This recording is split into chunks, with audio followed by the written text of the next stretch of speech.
松岩村的古树林中，古樟树的树洞里卡着一个浑身是血的男人。他刚砍死自己的母亲，然后卡在树洞中窒息而亡。据我们调查，昨儿下午这死者来过你这里。坐在我对面的警察50多岁，坚毅的脸庞有着饱经风霜的褶皱，目光沉静，语气不急不躁。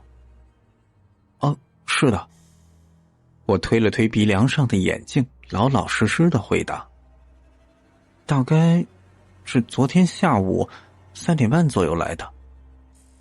做记录的年轻警察看似无意的瞥了我一眼，在本子上写下我说出的每个字。你和这死者认识？昨天第一次见。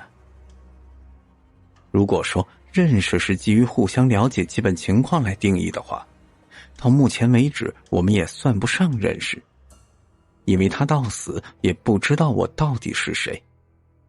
可是我却清楚他是谁，以及他做过的那些事情。那他来找你干什么？他继续问着，语气中带着一点例行公事之外的好奇和探究。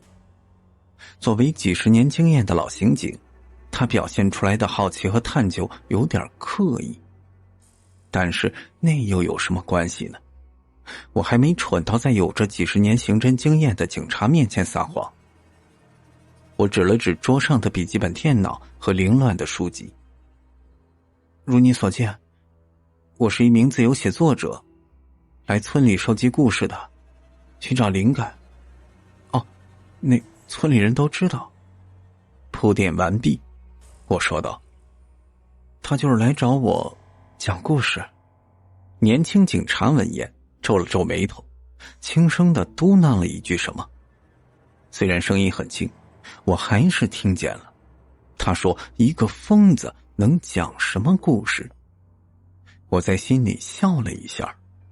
这每个疯子的背后都有着常人所没有的故事，否则怎么会疯呢？年轻人跑到农村寻找创作灵感，难得啊。他给你讲了什么故事啊？我将手里的录音笔递过去。都录在里面。老警察点点头，年轻警察戴上白手套，接过录音笔，按下播放键。我是这村子里第一个大学生，省师范中文系毕业之后就分到县中学里教语文。在文化系统和教育系统的联谊会上，我就认识了我的未婚妻宋宝华。她在县文化馆工作。她不是那种让人一眼惊艳的女人，却是我见过最有气质的女人。知性、明理，关键她爱我，她比我爱她还要爱我。我们有着说不完的情话和写不完的情思。我每天给她写诗，她把我写进日记里。相恋1年之后，我们终于要走进婚姻的殿堂。那是1996年9月，我把玫瑰花藏在西服外套里，向她求婚。她含着热泪，她说我愿意。婚期就定在10月1日国庆节。如果不是我的母亲，我想我们应该会一直在一起。我当我的老师，她做她的工作，我继续写爱她的诗句，她的日记里一直会有我的身影。我们会一直在一起，2个人到老到死，生同裘，死同血，永远不分离。但是我母亲她亲手毁掉这一切，毁掉我的爱情，我的婚姻，我的人生。1996年9月10日，这是我们约定登记领证的日子。为了那个神圣的时刻，我特意提前理了发，熨好衣服，调好闹钟。你不能娶宋宝华。清晨，母亲在闹铃响之前推开我的宿舍门。母亲是见过宋宝华的，在那天之前，她对这个准儿媳没表达过任何的不满，但是那天她一反常态，坚决阻止我去见她，更加不许我和她领证。我们僵持了好久，惊动了同住在宿舍楼里的同事和领导，还惊动了片区的派出所。但是母亲很决绝，她以死相逼，在我单位宿舍楼里大喊着，谁都不许抢他儿子。大家都说我母亲疯了。我知道，她是太在乎我，在她的心里，我胜过她自己的生命。可是她不知道，在我的心里，宋宝华胜过一切。我想推开她，因为我的新娘还在等我。但是母亲就像是粘人的膏药，无论我怎么推，都推不掉。大家都在劝我跟着母亲回家。他们没有一个人明白，我的新娘正在等着我。如果我不出现，她会伤心的。所有人都不懂我和宝华之间的爱有多深。他们只是认为，只有跟着我的母亲回家，才是我最正确的选择。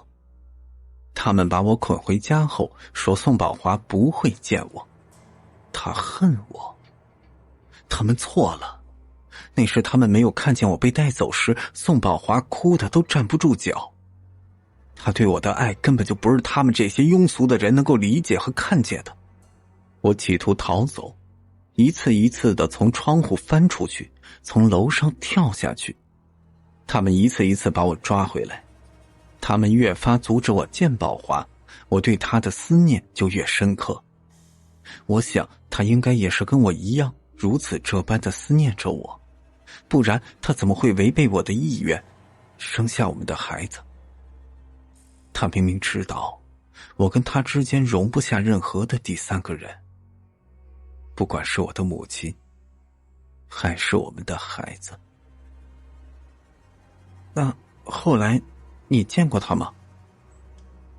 我问这句话的时候，其实已经知道答案。我刚来松岩村的时候，房东徐老太就曾经告诉过我，这村子里有一个武疯子，被他妈用铁链锁在家里20多年，从没出过房门。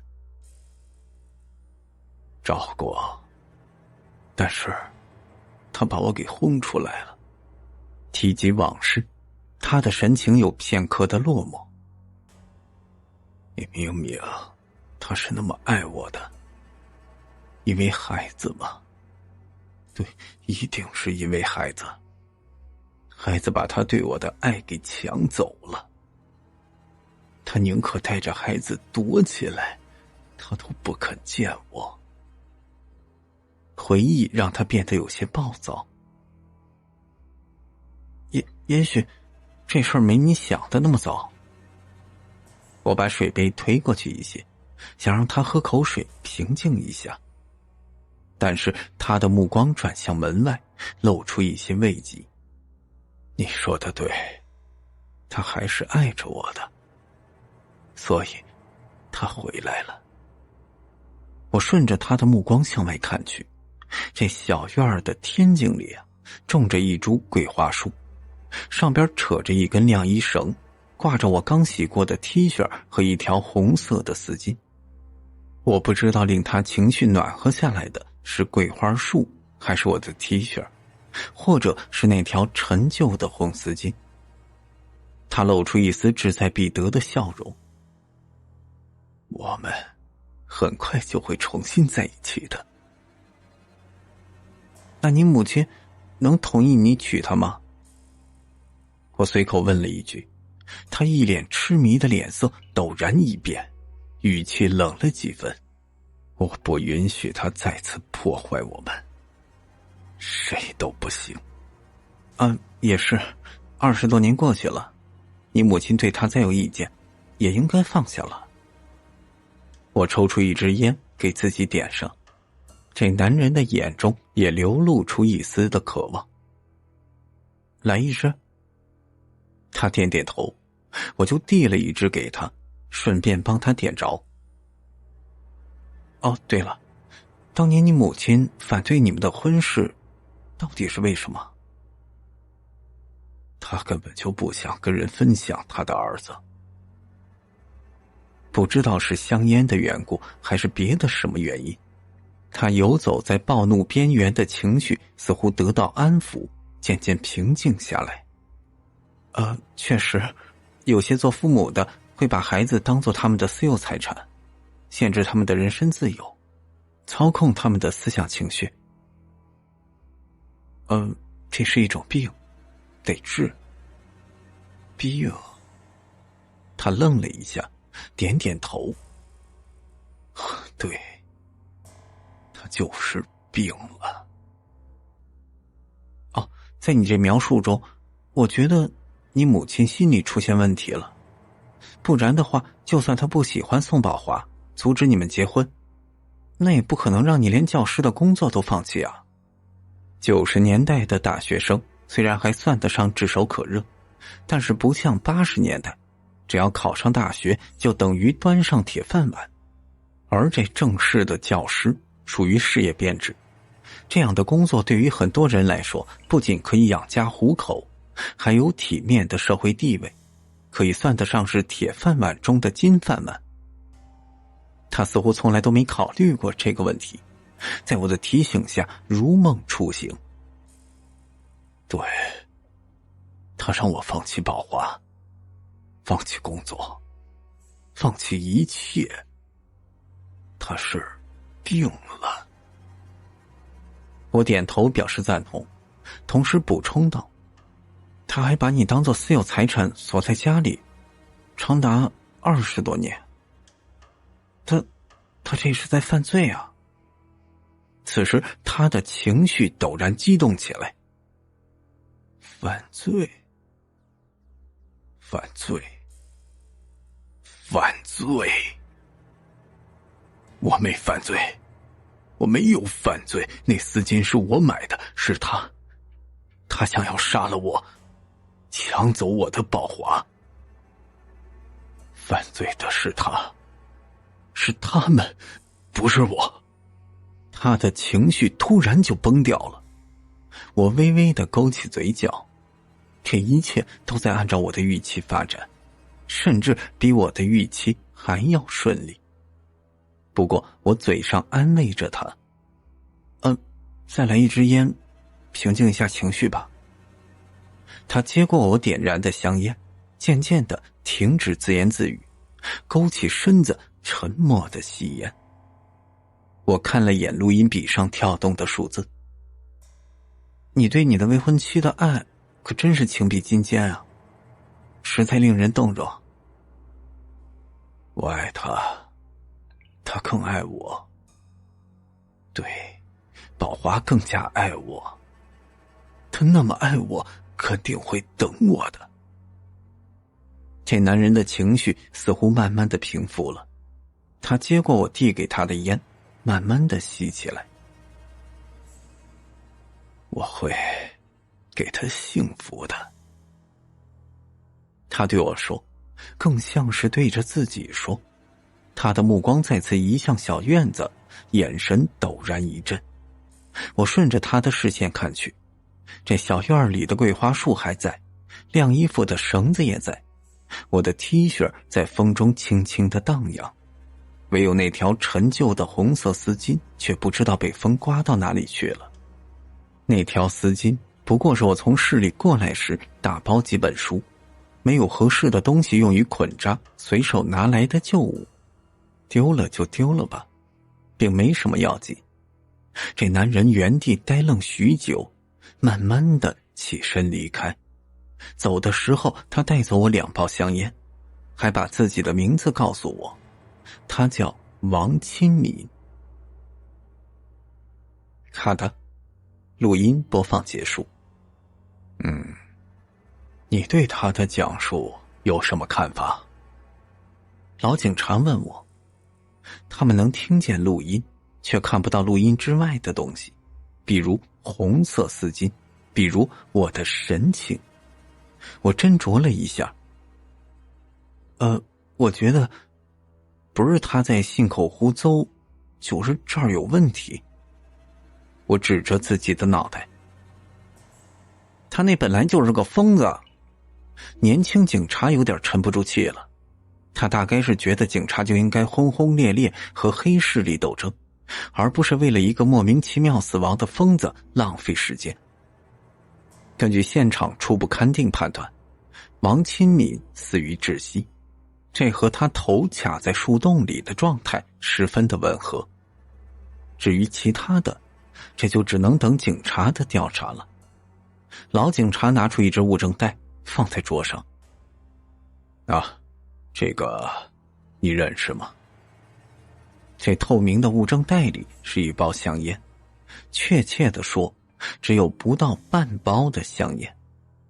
这是昨天王亲民走的时候从我这儿拿走的2包中的一包，此时染透了鲜血，被郑重其事地放在透明物证袋里。它的价值已经从尼古丁的亢奋升级到生命的呐喊。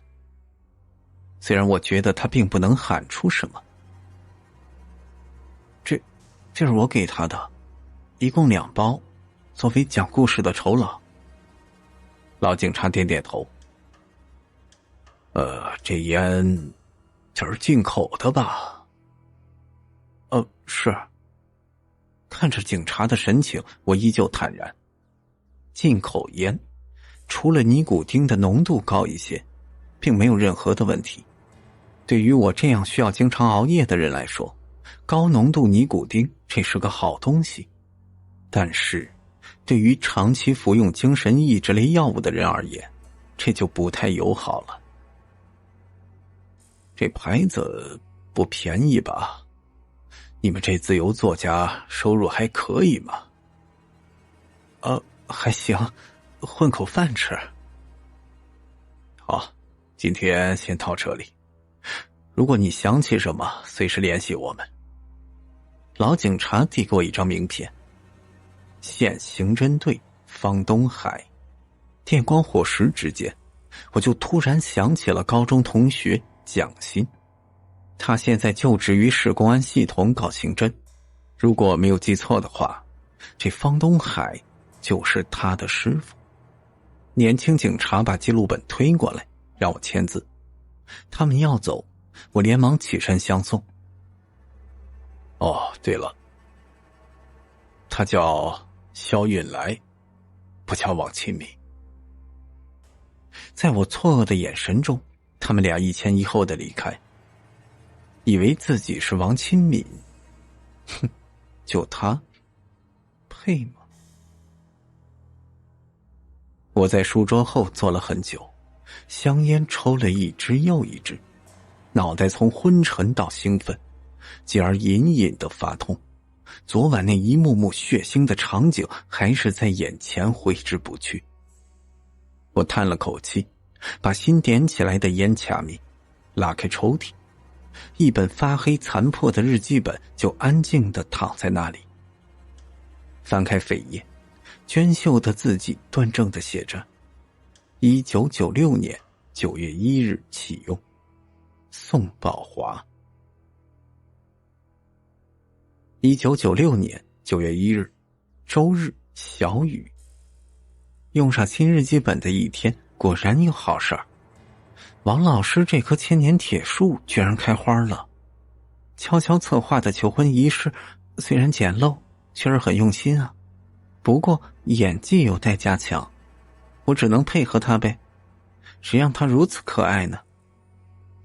虽然我早已看穿他藏在西服外套里的玫瑰花和口袋里鼓鼓囊囊的戒指盒，但是餐厅光线突然暗下来，他单膝跪地地说宝华嫁给我的时候，我还是忍不住泪流满面。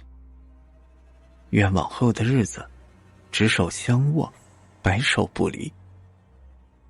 对了，吃完饭后，王老师跟我说背上被玫瑰花给扎出了血。这个傻子。1996年9月2日，周一，阴天。昨晚太兴奋了，入睡太晚，早上差点迟到。幸亏王老师一路风驰电掣，把自行车踩出摩托车的效果，总算压着上班铃声打上卡。我们约好了，教师节去领证，国庆节举办婚礼。我在想，这王老师是不是怕忘记结婚纪念日，所以特地选他自己的节日领证呢？1996年9月3日，周二，阵雨。早上徐杰跟我说了，他又看见那个人了，躲在文化馆大门对面的站牌后面。最近我们总感觉有人跟踪我们，说不清是跟他还是跟我，反正徐杰有点心慌。我倒还好，毕竟有王老师这个护花使者。不过等我赶过去的时候，站牌后边已经没有人了。也许是徐杰草木皆兵，吓唬自己。吃中饭的时候，徐杰听说我要结婚了，吃菜不吃甜口的他就接连吃了2块糖醋里脊鸭精，转头就跟办公室里的几个其他小姑娘商量着送我什么。嗨，这哪有当着人的面商量的？这群姑娘。1996年9月4日，周三，晴。今天王老师上公开课，一大早就赶去学校准备了。我坐公交上班，差点被人偷了钱包，幸亏遇见好人帮我抢回来了。1996年9月6日，周五，晴。王老师去家访，我坐公交车下班，又遇到那位好心人。他说他也在文化馆工作，可是我从来没有见过他。不过他人很好，特别有礼貌，应该是没有骗我吧，可能是新同事吧。1996年9月7日，周六，多云。今天在整理东西的时候，无意中看见高中毕业合影，突然觉得前2日偶遇的那人很像隔壁班的同学，叫什么来着？瞧我这记性。1996年9月10日，周二，晴。今天是我们约好把我和你变成我们的日子，可是你失约了。我的心里下起好大的雨。1996年10月1日，周二，小雨。今天路过国宾酒店，看见一对新人在举办婚礼，新娘穿着洁白的婚纱站在门口迎宾，脸上的笑容那么灿烂，我只是路过都能从中感受到洋溢出来的幸福。还有那个新郎穿着一身不合身的西装，却没有人觉得他滑稽。如果你没有失约，大概此时的我们也会如此吧。不过你穿那样的西装肯定比他合身，会比他好看。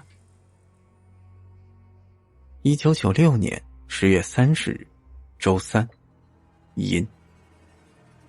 结果出来了，王老师要当爸爸了。1996年11月8日，周五，中雨。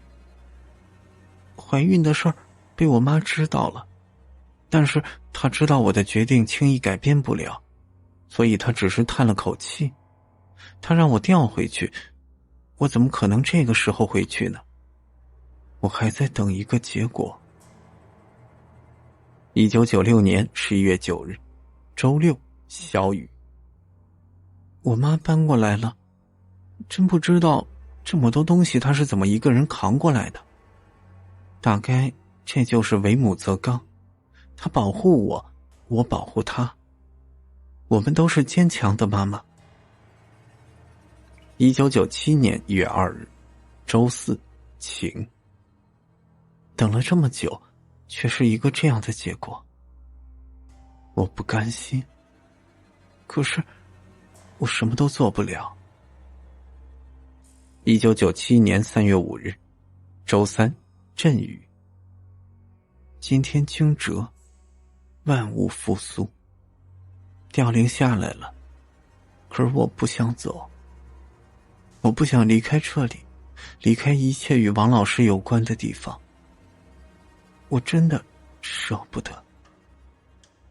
1997年3月6日，周四，晴转多云。我把机会让给徐杰，主任同意了。他们一个说我傻，一个说我痴，只有我自己知道，我只是想王老师了。1997年5月1日，周四，晴。听我妈说今天是个下雨天。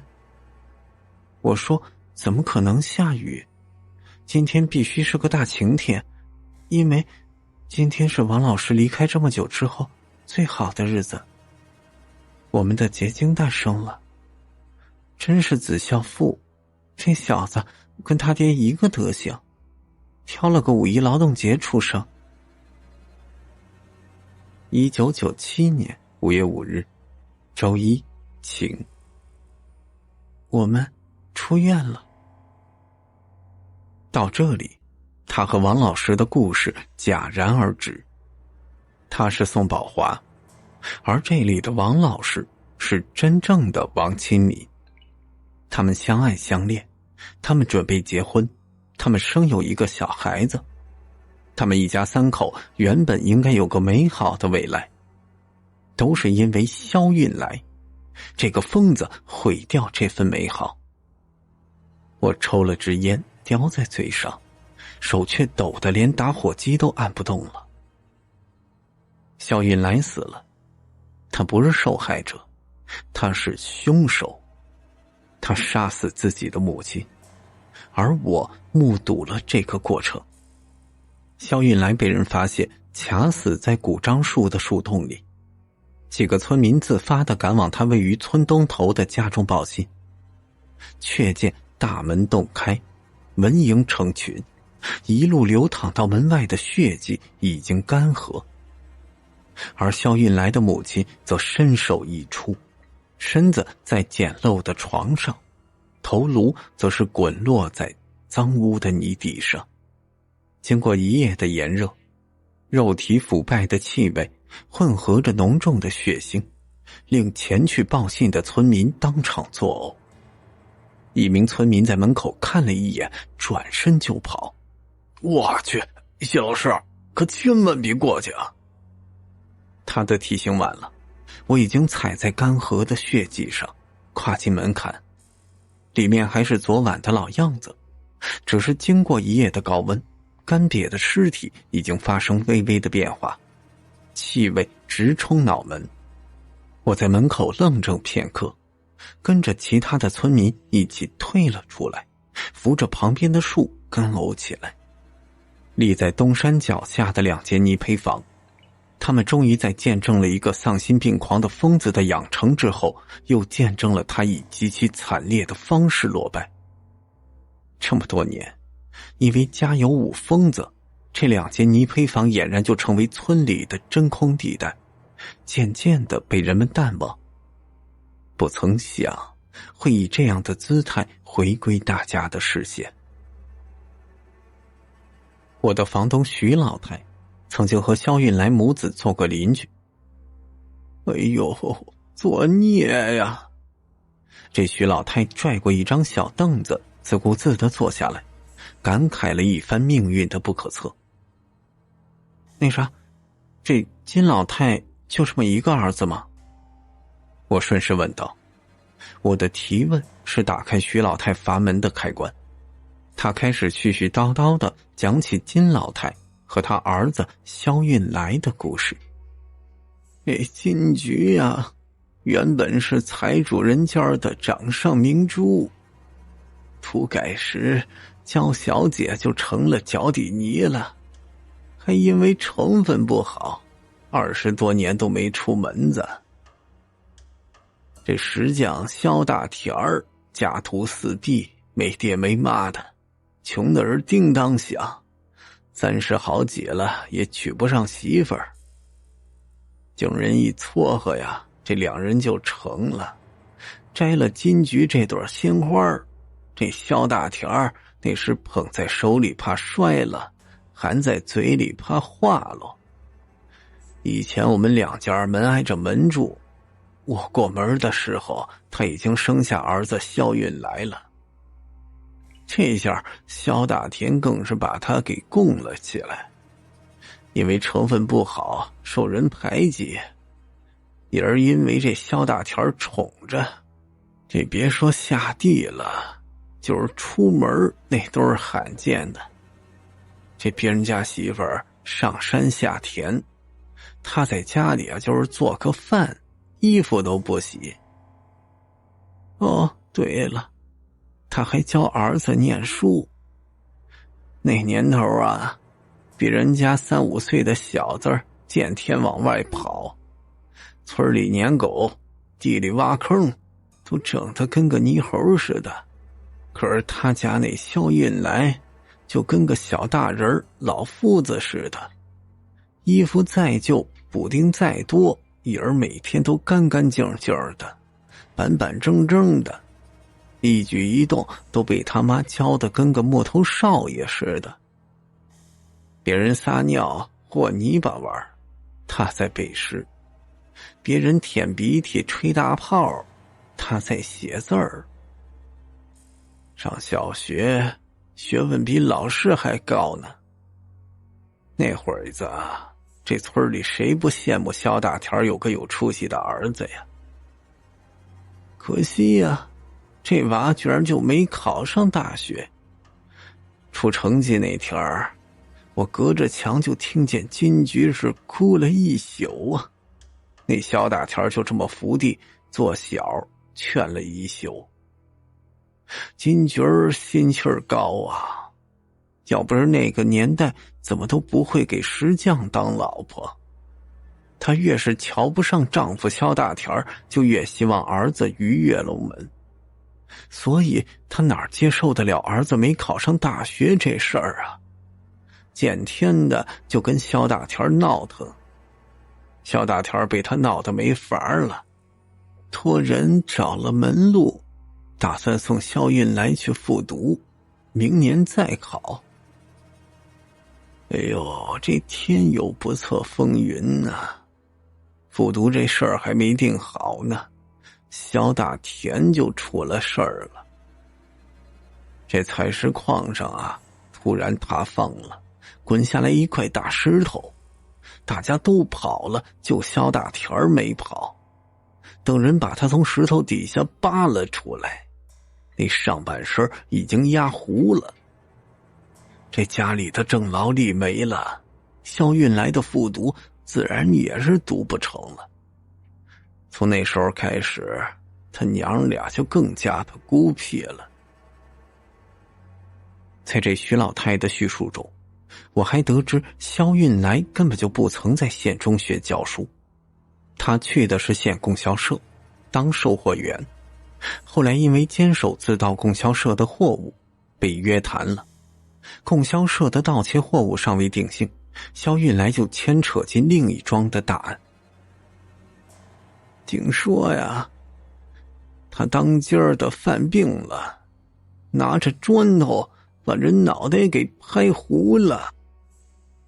徐老太很好地展现出农村老妇的素养，不仅把肖运来的老底儿给抖得明明白白的，还恨不得添油加醋，把他丰厚的恶魔行径用语言情景再现一遍。也不听说的，那小伙子正准备去结婚呢，半道里就被他给用板砖给拍死了。这还不算完呢，他还跑去民政局跟人小伙子的女朋友说自个儿要跟他结婚。哎呦，这吓得那姑娘当场腿就软了。要不是警察及时赶到把人摁下，谁知道他会不会把那姑娘给拍了啊？说起这些事情，徐老太就像是自己亲眼所见一般。你可怜的小姑娘，跟我闺女差不多大，这也不知道后来怎样了。哎，人死为大呀，不说了。徐老太摇了摇手，刹住话匣子。我这儿有个故事，觉得呀，西老师会感兴趣。方东海第二次走进我的小院子，穿着便衣，一个人。我让了座，上了茶，按下录音笔。洗耳恭听。方东海转了下手里的杯子。西老师，知道尼古丁中毒吗？有所耳闻。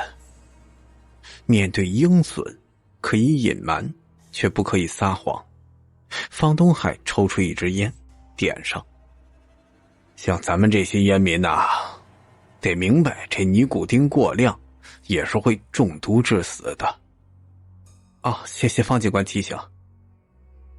他这说给我讲故事，却一直顾左右而言他。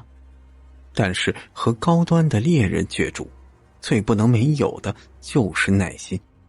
无关痛痒的轱辘话又说了几轮，他终于切入主题。我告诉你这肖运来的死跟尼古丁中毒有关。不是说窒息吗？这警方发出来的公告说，肖运来精神分裂症发作，持斧杀了自己的母亲，然后他把脑袋伸进树洞中被卡住，导致窒息身亡。这窒息是直接死亡原因，尼古丁中毒这是引起窒息的原因。你看这人在遇到危险的时候就会做出趋利避害的动作，这是本能反应。肖运来就算是有病，你把脑袋伸到树洞里，树洞的大小有可能卡住他脑袋，窒息不太可能，除非他卡进去之后失去了意识。而这导致他失去意识的罪魁祸首就是尼古丁。你给他的香烟那尼古丁含量比一般的烟要高上2倍。这方东海的话就像连珠炮似的，轰得我有点犯晕。不是，你这意思是说我有杀人嫌疑？这烟品的品质符合国家标准，销售渠道合规合法。方东海意味深长地看着我。哈哈，就算西老师是故意为之，我们也没有证据指控您涉嫌杀人。要怪大概只能怪这肖运来的身子太弱了。这是满满的讽刺意味。但是如他所说，有什么证据能证明我故意为之呢？我坦然地抽出一支烟，给自个儿点上，深吸了一口。看来我这每天锻炼才没有抽烟抽死呀。不过这应该不是方警官今天找我想跟我讲的故事吧？当然不是。这方东海往椅背上靠了一下。来，我来给你讲一讲肖运来和宋宝华故事的另一个版本吧。我立刻表现出十分的兴趣。这宋宝华的未婚夫叫王亲民，就是后来肖运来臆想成的那个人。这王亲民是县中学的语文老师，在一场联谊会上认识宋宝华，俩人兴趣相投，脾气相似，很快就谈起恋爱了。可是没人知道，这联谊会上看中宋宝华的可不只是王亲民一个人，还有肖运来。方东海说着往前伸了下身子。你知道这宋宝华和肖运来之间还有另一层渊源吗？我摇头，不知道。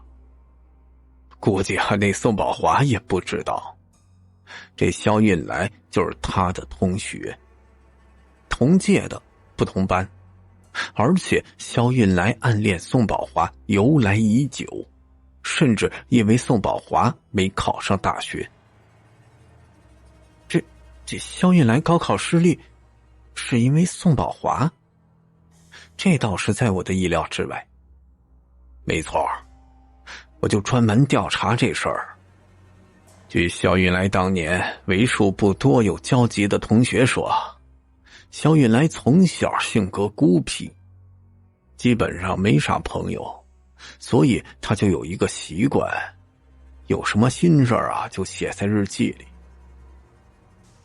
有一回，那日记本就落在学校里了，他暗恋隔壁班女生的事儿就此被公开，这就成了同学们取笑他的笑柄。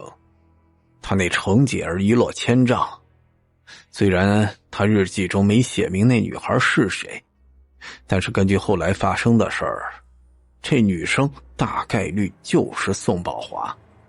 我知道这方东海所指的后来发生的事儿，那就是肖运来用板砖袭击宋宝华的未婚夫。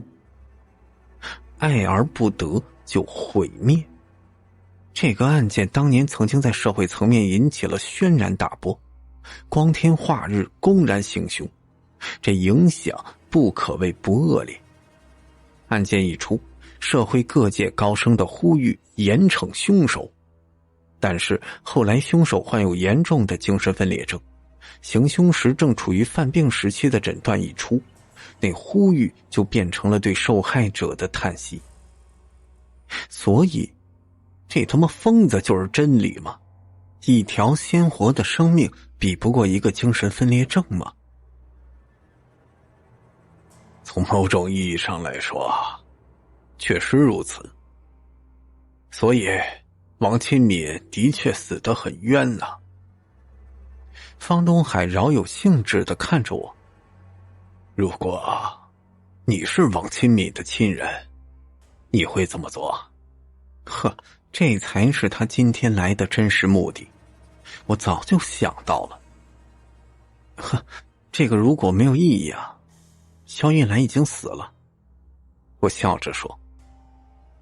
对呀，这肖运来已经死了，不仅是死了，还把他老娘也给杀了。方东海微微的眯起眼睛看着我。可是我就总觉得这事儿吧有点蹊跷。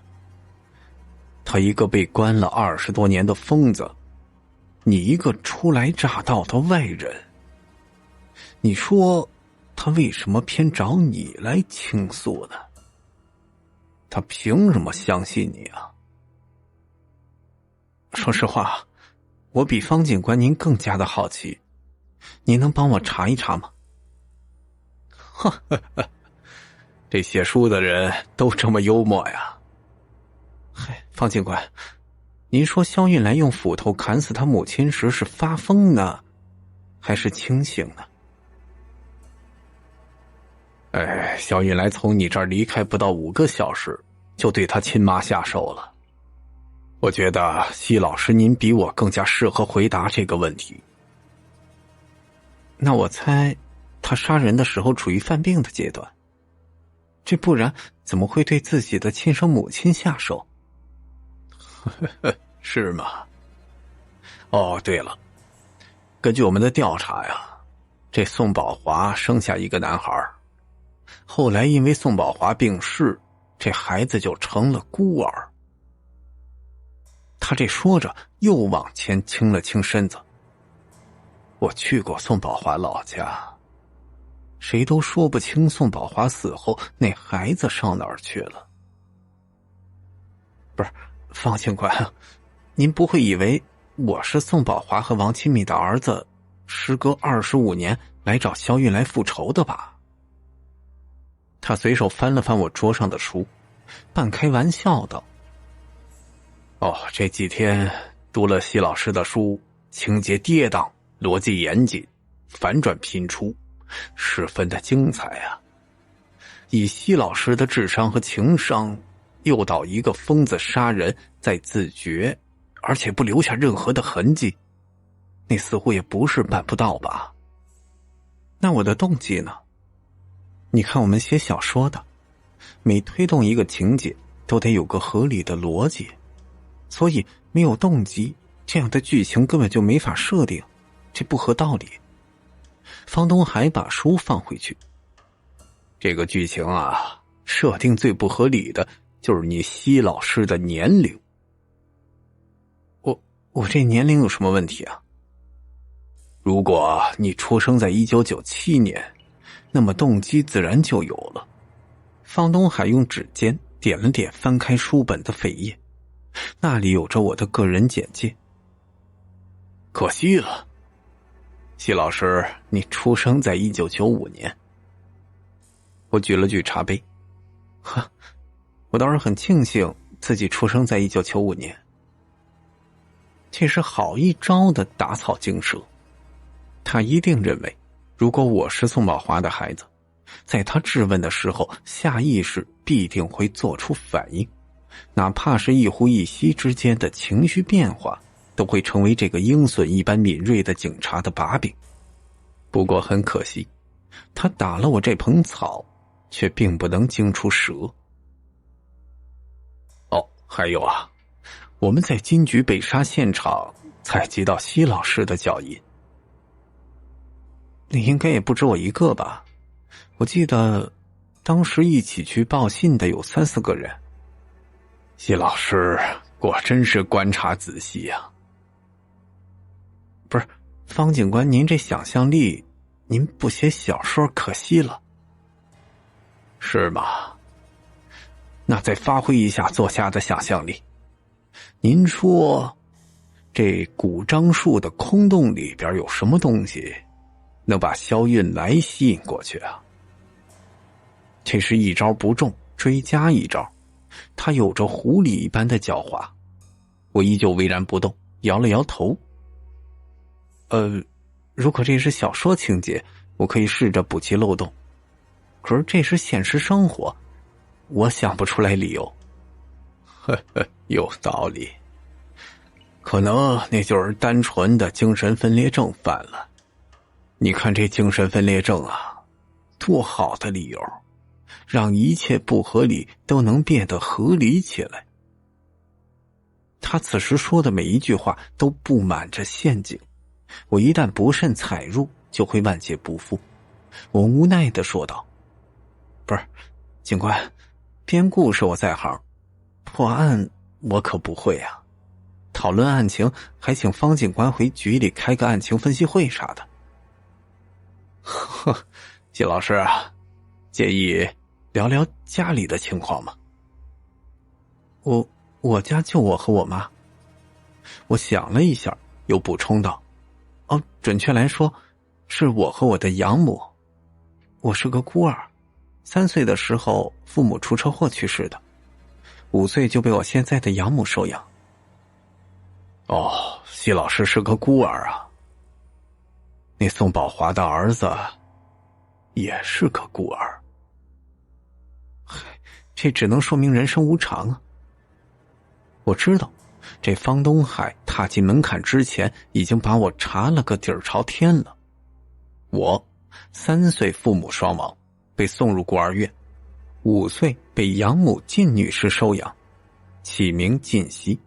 从出生证明到大学毕业，一切的档案证件真实齐全，如假包换。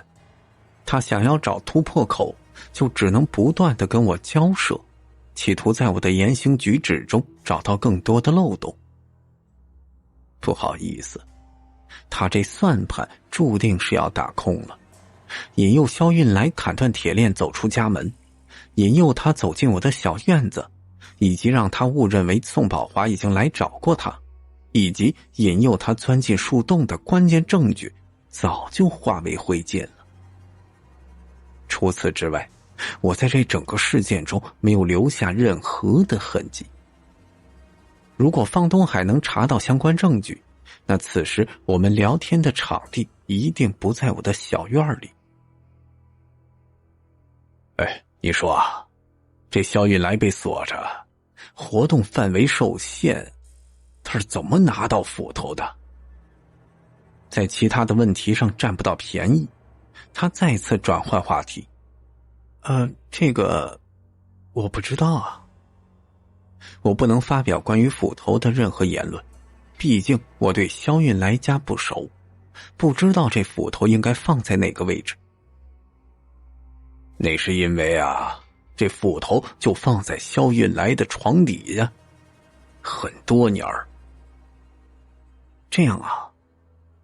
就是这样。房东还走了，留给我一个意味深长的眼神。这斧头放在萧运来的床底下，这是我第一次走进那间泥坯房时就知道的事情。所以后来萧运来看见绯红丝巾后，才能顺利的拿到它，砍断铁链，顺利的走出家门。那2间泥坯房就跟他所处的地理位置一样，游离在整个松岩村的边缘，根本就没人关注他。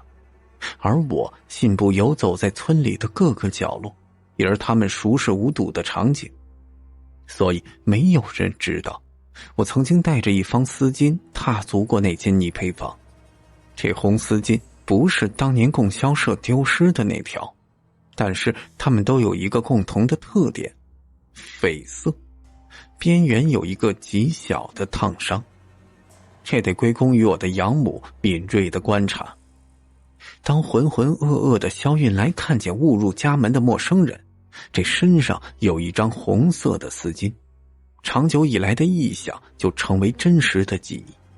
他就记起自己送给宋宝华的丝巾，记起了跟宋宝华之间的甜蜜和幸福，也记起了自己身为宋宝华的未婚夫却被母亲生生拆散的幸福，记起了宋宝华给他生了个儿子。当回忆和臆想以及早已刻进他骨子里的日记的内容交织在一起扑面而来，他就崛起了。崛起的萧运来十分幸运地在床底下找到劈柴用的斧子，砍断铁链的他因为想起即将见到朝思暮想20几年的恋人，精心收拾一番，循着红丝巾找到小院。他的母亲金菊因为去镇上赶集而错过这整个过程，接下来的事情就是水到渠成。小院里的交流让他明白，阻碍自己幸福的人就是母亲。夜深人静，尼古丁刺激着交感神经，母亲阻止他和心爱女人结婚的记忆不断地放大，在大脑中循环播放着，甚至从小到大被一次次勒令禁止这样那样的场景也在不断地闪现。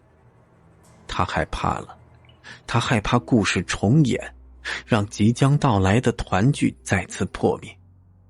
他愤怒了，忍无可忍的他拎起斧头，终于对着母亲砍了下去。血液从断裂的脖颈处喷射而出的时候，他松了一口气，他自由了，他还即将是幸福的。扭曲的脸上是他不知道该怎么安放的情绪。金菊的头颅落地，眼底是不可置信。他怎么也想不到，自己从小精心教养的儿子居然有朝一日会对着他举起斧头。就在此时，红丝巾再次出现在他面前，来不及擦去脸上和身上的血污，甚至来不及放下手中的斧头。他在寂静的夜色中追着一路偏飞的红丝巾来到村口。夜影重重，尼古丁和体内精神抑制类药物相互作用着，让他看见红丝巾落在这树洞里。他奋不顾身地扑了过去，把自己的脑袋伸了进去。而我就隐藏在暗夜中，看着恶魔如何反噬，如何自觉。等他完全丧失意志，我慢慢地回到小院子，把红丝巾烧成了灰，扔进马桶。我的养母靳女士最近受了点伤，召唤我回去市集。你这西红柿啊，扒了皮再炒，腊肉炖得烂一点儿，茄子得用烤的。我在厨房里手忙脚乱，他举着但凡我回来的慢一点就痊愈的伤指，气定神闲地指挥着。哎呦，烤茄子干嘛放糖啊？那个日记本为什么会在他手里？靳女士停下跟我抢夺调味盒子的手，叹了口气。哎，还不是那年发洪水。靳女士说呀，98年大洪灾，洪水涌进了县第5人民医院，就是精神病院的住院部，数百名精神病患者紧急转移，场面是混乱不堪。肖运来趁着混乱逃离精神病院。他那之前就一直跟踪宝华，吃到你们的住处。靳女士抓起一根黄瓜，咔咔地摇起来。那天呀，恰好我也在，不然宝华一个弱不禁风的，加上你这1岁多点的娃娃，真不知道会发生什么。嗨，他也是真不要脸，敲开门，一把就抱住宝华，说：“宝华，我回来了，我再也不走了。”就那神情，还真以为自己是王老师了。在靳女士的鼎力相助下，片区民警赶过来把这人给摁下，送回精神病院。这到了晚上，宝华才发现桌上的日记本不见了，当时也不敢肯定就是被他给偷了。嗨，行了，都过去了，那疯子罪有应得，往后咱娘俩每一天都是好日子。靳女士从我的手里抢走一个番茄，心满意足地退出厨房种地。都过去了，我打开燃气灶，愣了一下，从兜里摸出那本残缺的日记，放在燃气灶上一燃，丢进不锈钢盆里，看它一点点化为灰烬。它曾经记录着一个女人的欢欣和坚强，也见证了一个生命的诞生。原本我打算留着做个纪念，但是有些东西早晚是要物归原主的。把它还回去，告诉他一切都过去了，也告诉他我和靳女士都会好好的。打开油烟机，开始炒菜。喂，我不吃甜的，菜里别加糖。靳女士在客厅遥控指挥着。知道了。这靳女士原名徐杰，是我妈宋宝华的同事兼闺蜜。她结过一次婚，丈夫因公殉职，为了纪念丈夫，改姓丈夫的姓，靳杰。20年前，她曾经为她的兄嫂从孤儿院领养过一个1995年出生的男孩。20年前，我妈病危，把我托付给她。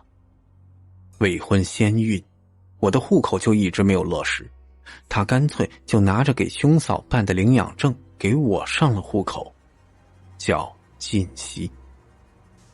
从此之后，我从1997年5月1日出生，就变成了1995年7月6日出生。从孤儿院出来的那个男孩，在我之前跟靳女士的兄嫂移民去了国外。华灯初上，窗外城市灯火辉煌，璀璨之下的阴影中，有时候真相和想象的差距并不太大，因为它们引发的后果总是出奇的相似。就像那一晚，我站在窗外看着他举起又落下的斧子，和北风吹着一路飘扬的死劲，都那么的不真实。